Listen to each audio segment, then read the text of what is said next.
Okay, so a few things happened over the weekend, which maybe leave us a little clearer on the road to undisputed that we're supposed to be travelling, that we've been travelling for a long time.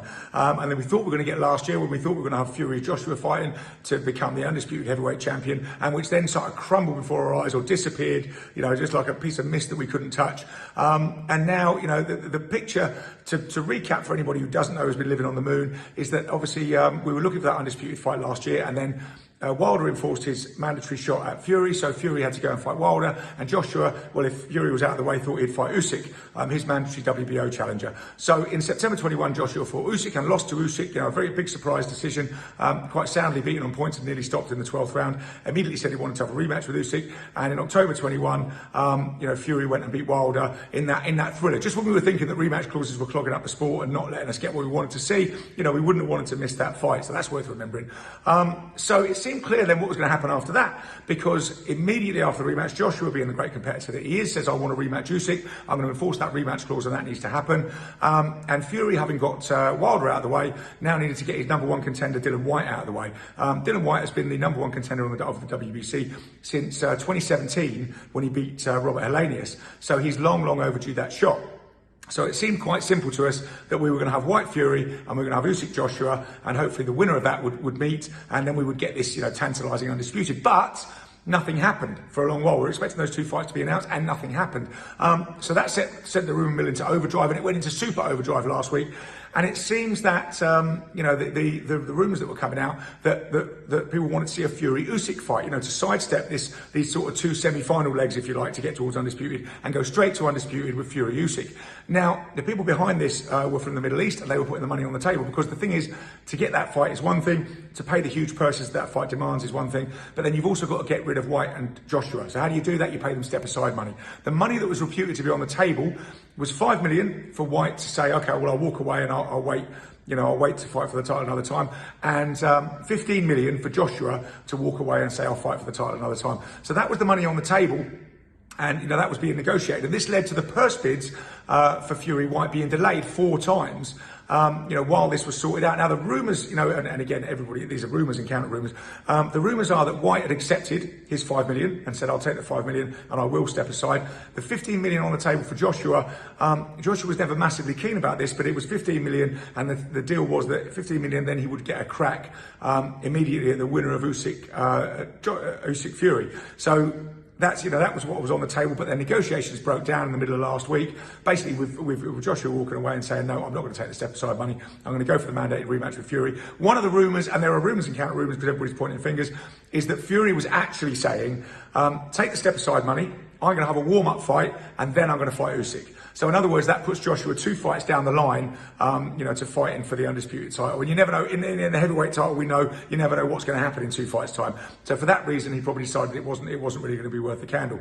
So we went to purse bids finally on Friday for the WBC mandatory challenger in Dillian Whyte, who incidentally last fought in March 21 with that revenge mission against Povetkin, which he was successful in. So we went to the purse bids, and Warren won the purse bids. Warren, Queensberry Promotions and Top Rank won those purse bids with a bid of 31 million. The next bid was Hearn at 24 million. Now, it was interesting to me going into this purse bid. I thought Hearn was almost saying he wasn't going to win it. He was quite sceptical about it. The reason for that was the WBC have mandated, Dillian Whyte has been fighting this in court, but it doesn't look like he's been successful, that fight should be, the purse split should be 80% of the champion in Tyson Fury and 20% of the challenger in Dillian Whyte. So an 80-20 purse split.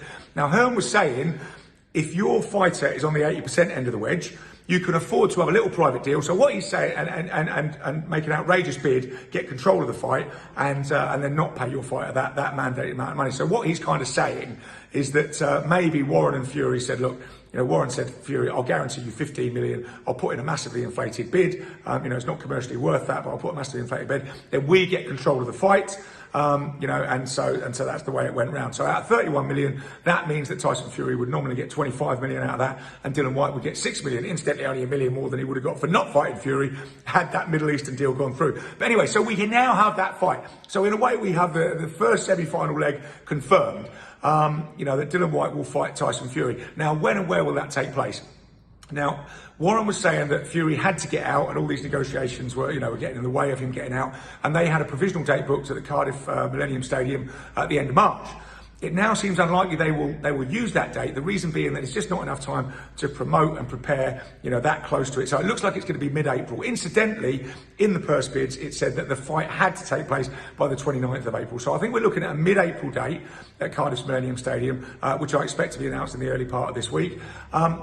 The reason that, there are a couple of other places that, would like that fight. Manchester's Old Trafford has been mentioned and so on. But the thing is, it's April, it's the UK, it's a stadium fight. The Millennium Stadium has a roof. So that kind of means that it's kind of a safe bet. So I anticipate that fight will happen then. What will happen in that fight? Fury's going to start the favourite. We've got to say that, he's going to start the favourite without a doubt.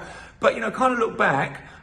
There's always these banana skins. We don't have to look back very far, do you? You have to look back to Usyk Joshua to see the major banana skin. When you're thinking you've got a heavy favourite going into the fight. But also with Fury, after the first time he fought Wilder, then he came back and fought Tom Schwartz. You kind of forget about that fight. Schwartz was so many levels below Fury.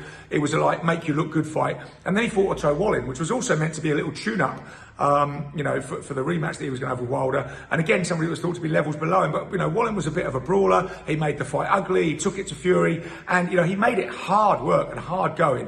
And Fury came out of that with a huge cut over the eye and, just managed to turn it around in the last few rounds of the fight to come out with the victory. So, but then obviously he went on to soundly trash Wilder in the rematch.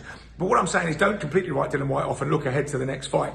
Because, Whyte is going to be a live contender. Like I say, he's been #1 contender since 2017.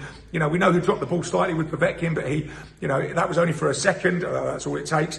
And he reversed that in his next fight.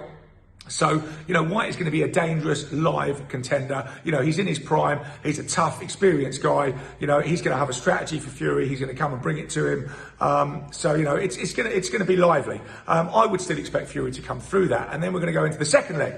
On our road to undisputed. And when that's going to happen, so obviously that means that now there is nothing in the way for the Usyk-Joshua rematch. That is intriguing because, on previous form, you've got to say you're going to favour Usyk. Joshua was the heavy favourite going in. Usyk's got to be the favourite going into this one, on his past performance. And you would also say, the general rule of thumb with rematches is that what will happen is the same result as the first fight, just more emphatic. In other words, you would expect Usyk to probably stop Joshua on the form that he exhibited in the last fight, with the confidence that will bring and with the knowledge that a master boxer like that will gain from boxing Joshua. But Joshua needs to change tactics, and as we've discussed before, everybody thinks that he needs to get back and use the advantages that he has got in his in his size, in his strength, and all that sort of stuff to almost recapture the form of Joshua of old. But Joshua seems to be on this constant journey between trainers. And again, that's one of the rumour mills that has been going, like mad for the last few months without any real confirmation.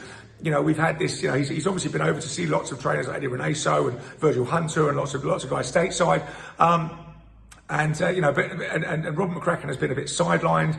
And then we thought we had confirmation that he was going to leave Robert McCracken, and that kind of seems to be the case now. But where he's going, we don't know. And the tactical changes that Joshua needs to make with that trainer going straight into an immediate rematch are absolutely pivotal. If he can pull this off, it will be fantastic. And let's not forget, he did it with Ruiz. He went in and fought a different fight. But the destroyer, Janley Joshua, was almost ended with that punch in the third round against Ruiz. When Ruiz got back up off the floor, Joshua went to finish him, and then was obviously got caught himself. And we've never seen that Anthony Joshua since that Ruiz punch landed. And that's kind of the one that we want to see back in the Usyk rematch.